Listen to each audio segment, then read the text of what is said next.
At family meeting I said, "I can't wait for our vacation." Then my dad replied with a laugh, "It's only for family, without you."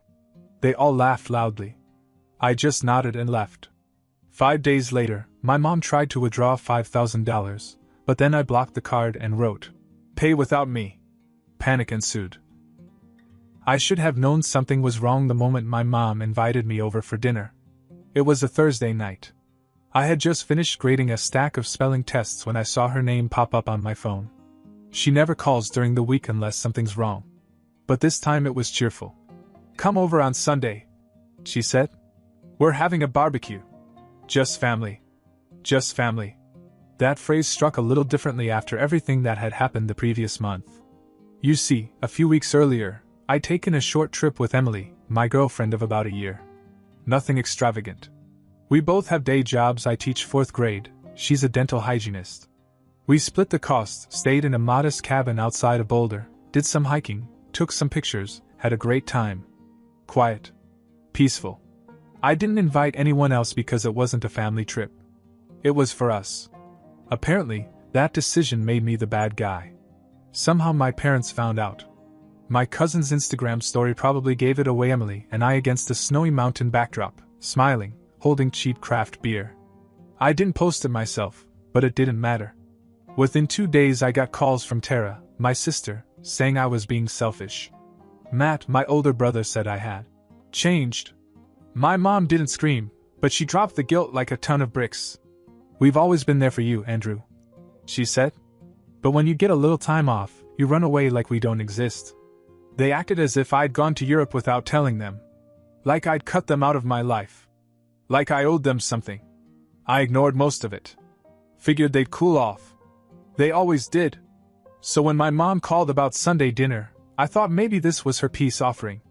I figured things might be tense, but maybe we could talk it out. Besides, they were my family. And deep down, I thought maybe I was overthinking it. Sunday came. I brought a bottle of red wine, nothing expensive, just something nice. When I got to their house, the backyard was packed. My dad was at the grill, Matt and his wife were drinking beer, Tara was scrolling through her phone, and my mom was setting the table. No one looked surprised to see me. But no one said hello. We sat down. I made small talk with Matt's wife, trying not to take the cold shoulder personally. The food was good, if a little underseasoned. At one point my mother asked how Emily was doing. I said she was fine. That was it. No follow-up. Just silence. Trying to lighten the mood, I said, "I can't wait for summer vacation. I need a real vacation." That's when it happened. My dad let out a laugh, loud and forced, as if rehearsed, and said, "That's just for the family, without you." The table erupted. Matt actually clapped. Tara snorted and said, "Yeah, I guess you didn't need us, so we don't need you anymore." My mom just smiled, like it was all in good fun. Like it wasn't on purpose. I didn't say anything. I just nodded and got up, leaving the wine behind. No one tried to stop me. No one said goodbye. It wasn't until 5 days later that I realized they weren't just trying to humiliate me, they were trying to get something out of me. That afternoon, I got a message from my bank. My mom had just tried to withdraw $5,000 from the joint card that I'd stupidly never closed. I had long ago set a withdrawal limit of $400 per day, more for myself than anything else, and that limit was the only reason the transaction didn't go through. They weren't asking anymore. They took. I froze for a second. Then I blocked the card completely, and changed the memo name on the account to "Pay Without Me." An hour later, WhatsApp was buzzing like crazy. Mom said it was all a misunderstanding. Dad said I was overreacting. Matt told me to stop acting like a victim. Tara just sent laughing emoticons and a screenshot of the card rejection message like it was a joke. I replied once. Okay. That was it. No arguments, no drama. I just cut them off. But that wasn't the end of it. 3 days later, I came home from work to find my apartment door ajar. Not broken. Unlocked. And inside, standing in the middle of the living room, were my parents. And they weren't alone. I froze. Emily was the first to notice. She was right behind me, carrying a bag of takeout we'd picked up on the way home. Her grip on the handles tightened when she saw my parents in the living room. My dad was flipping through one of my old photo albums like it was a waiting room magazine. My mom had her arms crossed, standing next to a bag she'd obviously brought with her. Not overnight stuff, more like snacks, papers, folders. Like she was planning on staying for a while. Behind her, Tara lay on the couch with her shoes off. She didn't even look up from her phone. "What are you doing here?" I asked. No yelling, no panic. Just confused. Angry, yes, but mostly stunned. My mom smiled like this was all normal. "We needed to talk. You didn't answer, so we came over. I wasn't answering because you tried to take $5,000 out of my account." She waved that off. "It was for the holidays. You're still part of this family, like it or not." I walked all the way into the apartment. Emily stayed at the door. I could feel her unease radiating from behind me. I didn't blame her. Neither of them even acknowledged her presence. My father spoke next. "You've been different since you started dating her. Selfish. Like we're just a burden now." Tara laughed softly. "He's always been a flake. Colorado just confirmed it." This was different. I wasn't rich, not even close. I had student loans, rent, a modest car, and a salary that just about covered it all. This trip had been planned months in advance. I even worked 2 weekends to afford it without dipping into my savings.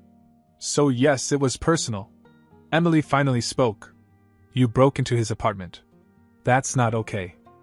My mom gave her the coldest look I've ever seen and said, "This is family business."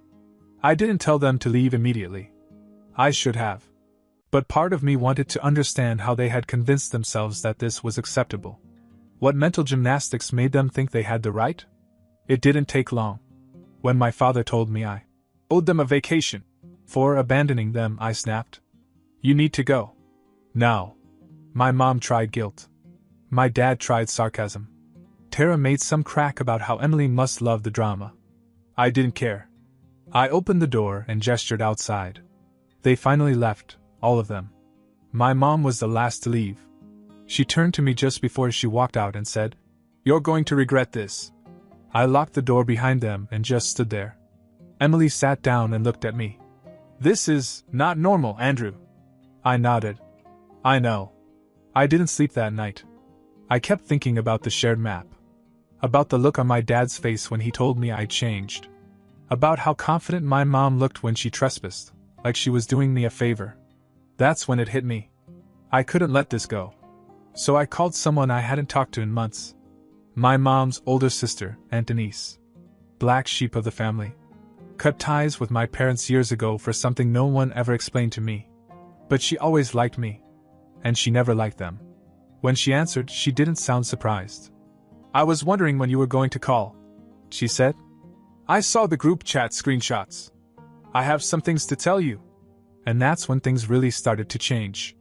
I hadn't talked to Aunt Denise in at least 3 years.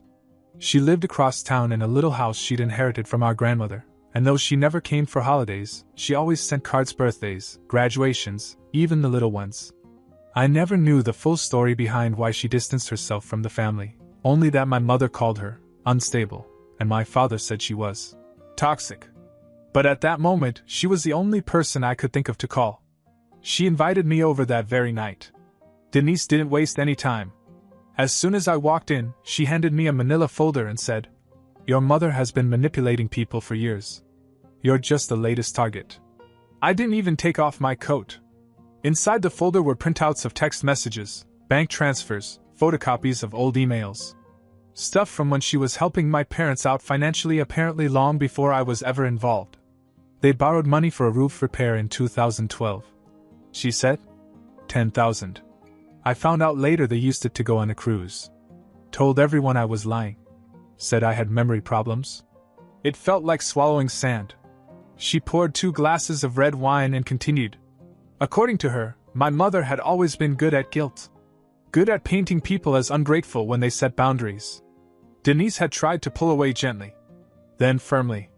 Then, finally, with lawyers. But the family sided with my mom. She was the sweet one, the loyal daughter, the sacrificial mother. Denise was branded the drama queen, and the whole extended family ghosted her. Except me. "I was keeping an eye on you," she said. "I knew they'd try to drag you into this eventually." I told her everything. Colorado, the dinner, the bank card, the break-in. She just nodded along, like she'd expected it. I can help, she said. But if we do, you have to be prepared for them to hate you. I already was. So we came up with a plan. Not some over-the-top movie scheme, just something simple, quiet, effective. The revenge wasn't going to be loud. It would be smart. Step 1. Denise had a friend who worked in financial compliance. She helped me legally sever all remaining financial ties with my parents. I closed every dormant account. Changed every password. Removed them from my insurance and emergency contacts. It was meticulous. And when it was done, I made sure they knew. Step 2. I sent a single message to the family WhatsApp group. Just a screenshot of the closed account balance. No caption. No explanation. Tara replied with a series of question marks. Matt asked if I was having a breakdown. My mom called 3 times. I didn't answer. And then came the real blow. Denise had something else, photos. Old ones, of my parents in casinos, in bars, on what was obviously a luxury vacation in Aruba, dated the same month they told me they were barely making rent, and needed me to help with utilities. I recognized the outfits. They had used that guilt to ask me for money more than once. So I posted one of the pictures on Facebook. The caption: sometimes the people who call you selfish are just mad that you stopped funding their lifestyle. I didn't tag anyone. I didn't have to. It exploded. Cousins started messaging me. My dad's sister called me disrespectful. Tara posted some cryptic story about family traitors. And Matt sent me a voicemail that I didn't even bother to open. But then Emily called me into the living room. Your mom's here. I looked out the window.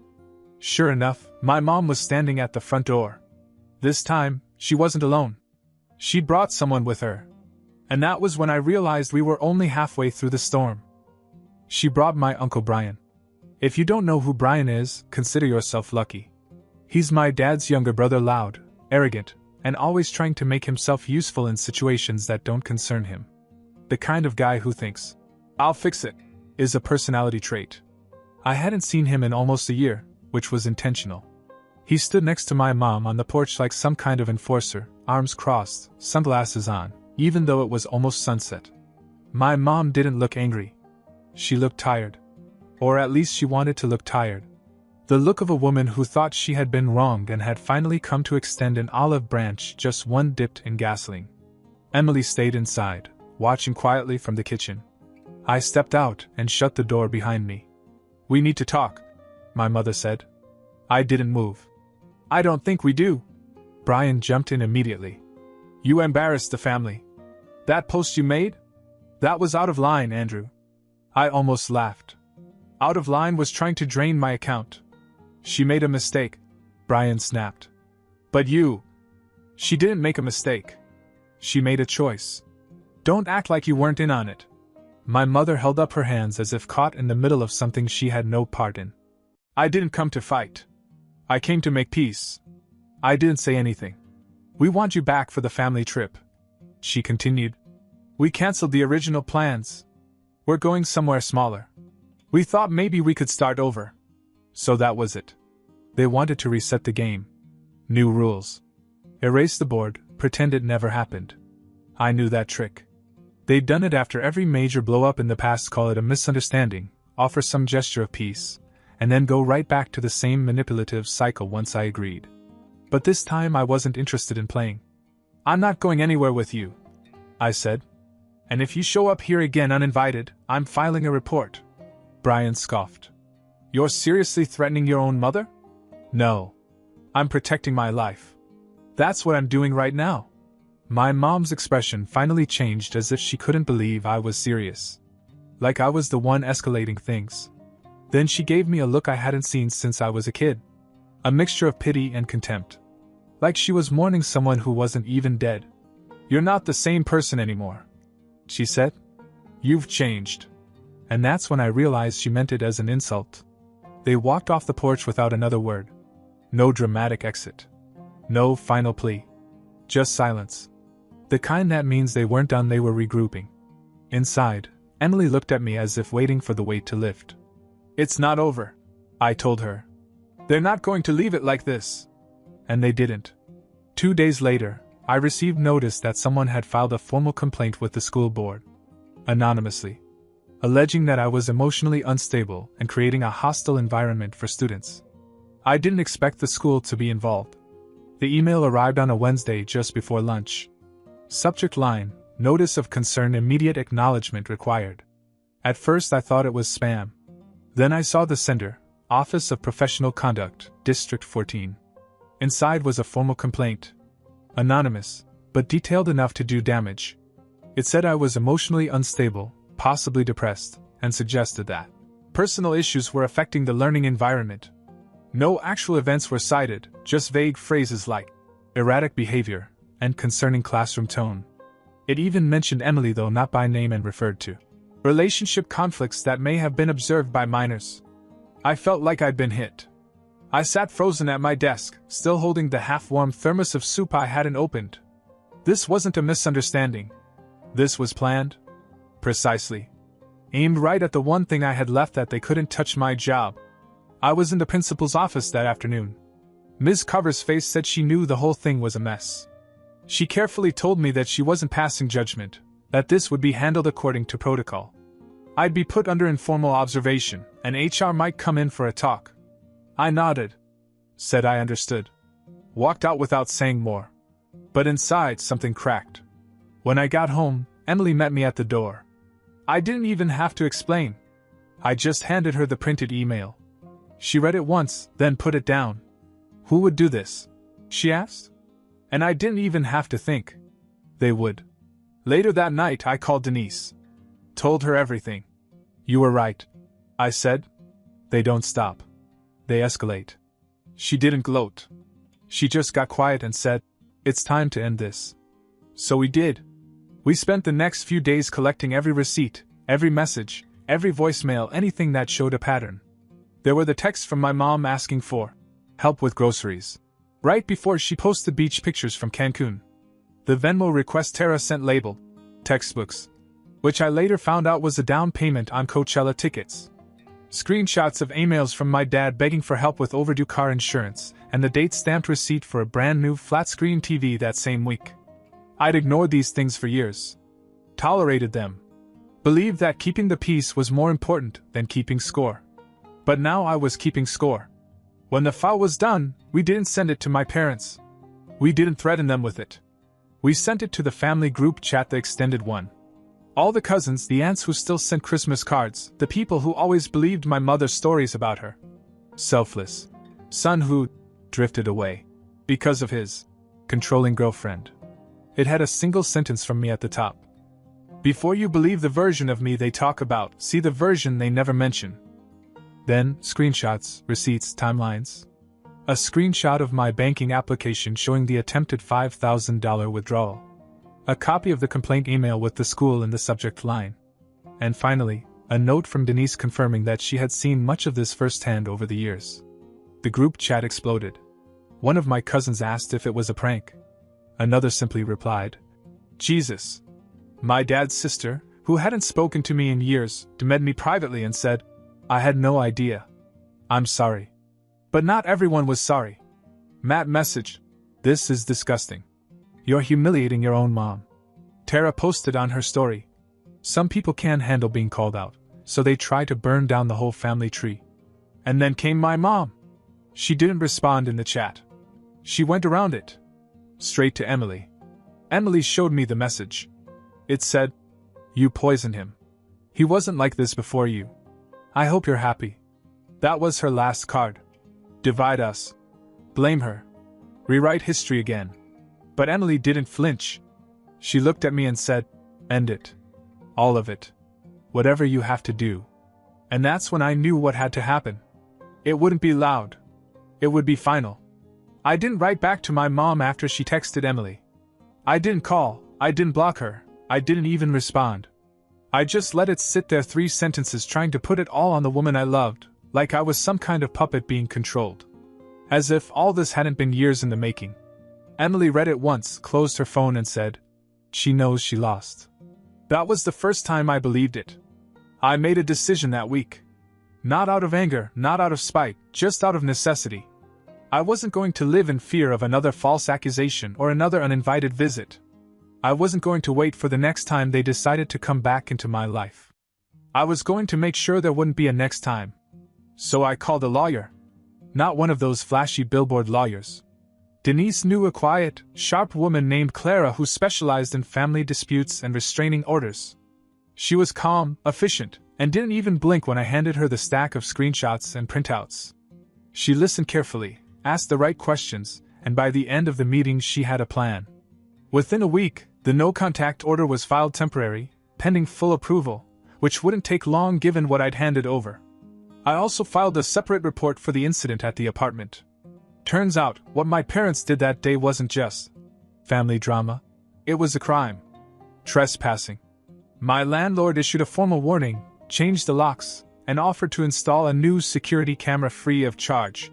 He even apologized. He said that in 10 years of renting, he'd never seen anything like it. Then came the best part.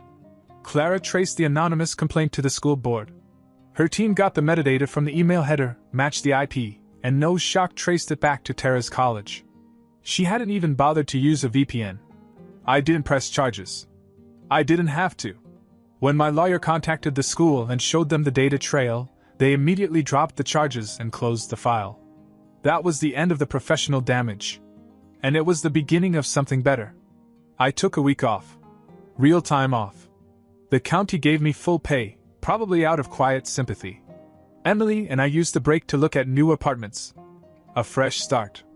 Clean walls, no memories tied to old keys. We found a 2-bedroom near a park with a kitchen she loved and a reading nook I didn't know I wanted until I saw it. We moved in at the end of the month. Denise helped us pack. She was quiet through most of it, but as we locked the door one last time and handed in the keys, she put her arm around my shoulder and said, "That apartment was your first step away from them. This is your first step away." I didn't say anything, but I knew she was right.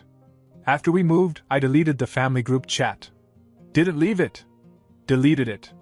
Gone. I didn't need updates from people who sat in silence while my parents took a wrecking ball to my life. A few cousins reached out privately, saying they hoped we could still be close. But I didn't respond. Not to be cruel, just because I was tired of cleaning up after other people's choices. Work got better. My students threw me a welcome back party with construction paper signs and crayon drawings. Emily framed one of them, a lopsided stick figure that said, "Mr. A is the best," and hung it in the hallway. I started to sleep again. Real sleep. The kind where you don't wake up angry or bracing for the next attack. One night, about 2 months after everything, Emily and I were sitting on the balcony with cheap wine and a pizza box between us. The air was warm still. No more buzzing phones. No more emergencies. I told her, "I feel like I'm finally out of the house. Not just physically. I mean out." She nodded. "You are." Then she said something that surprised me. "You know you're going to be a good dad someday, right?" I looked at her. She wasn't joking. She wasn't trying to make a point.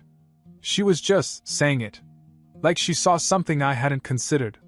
And that's when I realized that this whole storm, every twisted part of it, had cleared the way for something real. Something healthy. Something that wasn't built on guilt or obligation or fear. For the first time in my adult life, I wasn't someone's scapegoat. I wasn't a bench. I wasn't a bad son, a disappointing brother, a selfish betrayer. I was just Andrew. And that was more than enough.